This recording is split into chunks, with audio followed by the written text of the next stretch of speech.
एक समय की बात है, हरी भरी घाटियों और चमचमाती नदियों के बीच बसे एल्डोरिया के मंत्रमुग्ध साम्राज्य में आर्या नाम का एक युवा अनाथ रहता था। उसे एक बच्ची के रूप में गांव के बुजुर्ग के घर के दरवाजे पर छोड़ दिया गया था। उसके पास एक चमकदार नीले रत्न से सजे एक हार से ज्यादा कुछ नहीं था। गांव ने उसे अपने साथ ले लिया और अपने परिवार की तरह उसका पालन पोषण किया। लेकिन आर्या को हमेशा अपनी वास्तविक उत्पत्ति की खोज करने की गहरी लालसा महसूस होती थी।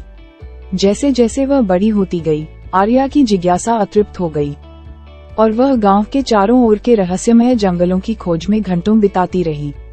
एक दुर्भाग्यपूर्ण दिन, पहले से कहीं अधिक जंगल में प्रवेश करते समय उसकी नजर पत्तों के बीच छिपे एक प्राचीन ढहते मंदिर पर पड़ी। इसमें मौजूद रहस्यों से उत्सुक होकर आर्या ने सावधानी से प्रवेश किया। उसका दिल उत्साह और घबराहट से धड़क रहा था। अंदर उसे जटिल नक्काशी से सजा हुआ एक कक्ष और उसके केंद्र में एक वेदी मिली। वेदी पर एक सुनहरी किताब रखी हुई थी, जिसके पन्ने अलौकिक रोशनी से चमक रहे थे। किताब की ओर आकर्षित होकर आर्या ने उसे छूने के लिए हाथ बढ़ाया और जैसे ही उसकी उंगलियां पन्नों से टकराईं, प्रकाश की एक चकाचौंध चमक ने उसे अपनी चपेट में ले लिया। जब रोशनी कम हुई तो आर्या ने खुद को बिल्कुल अलग दायरे में पाया। वह एक हलचल भरे बाजार के बीच में खड़ी थी, जिसके चारों ओर विदेशी सामान बेचने वाले व्यापारी और भीड़ के बीच से भागते हुए काल्पनिक जीव थे। भ्रमित लेकिन निश्चिंत होकर वह अपने घर वापस जाने का रास्ता खोजने की खोज में निकल पड़ी। उसका नीला रत्नहार आशा की किरण के रूप में चमक रहा था। अपनी यात्रा के दौरान आर्या को विभिन्न प्रकार के पात्रों का सामना करना पड़ा, जिनमें से प्रत्येक की अपनी अनूठी कहानियां थीं।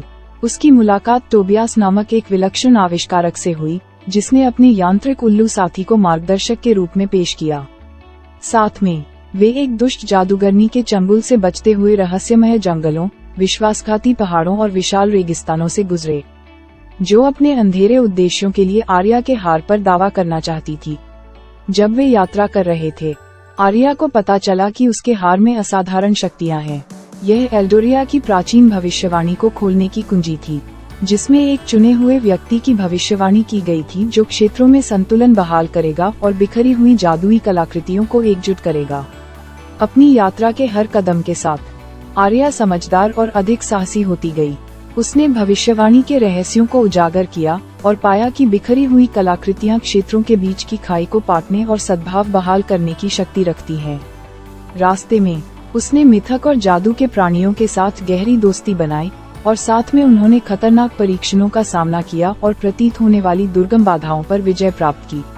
अंततः महाकाव्य लड़ाइयों और दिल दहला देने वाले बलिदानों की एक श्रृंखला के बाद आर्या विस्परस के पवित्र मंदिर तक पहुंच गया। एक प्राचीन दैवज्ञ की बुद्धि से प्रेरित होकर उसने अपनी नियति को पूरा किया और कलाकृतियों को एकजुट किया, उनकी संयुक्त शक्ति को हार में प्रवाहित किया।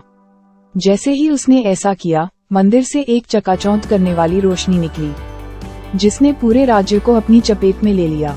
जब प्रकाश खत्म हो गया, एल्डोरिया रूपांतरित हो गया। एक बार खंडित क्षेत्र को फिर से पूर्ण बना दिया गया था और इसके निवासियों में शांति और समृद्धि का एक नया युग शुरू हुआ था।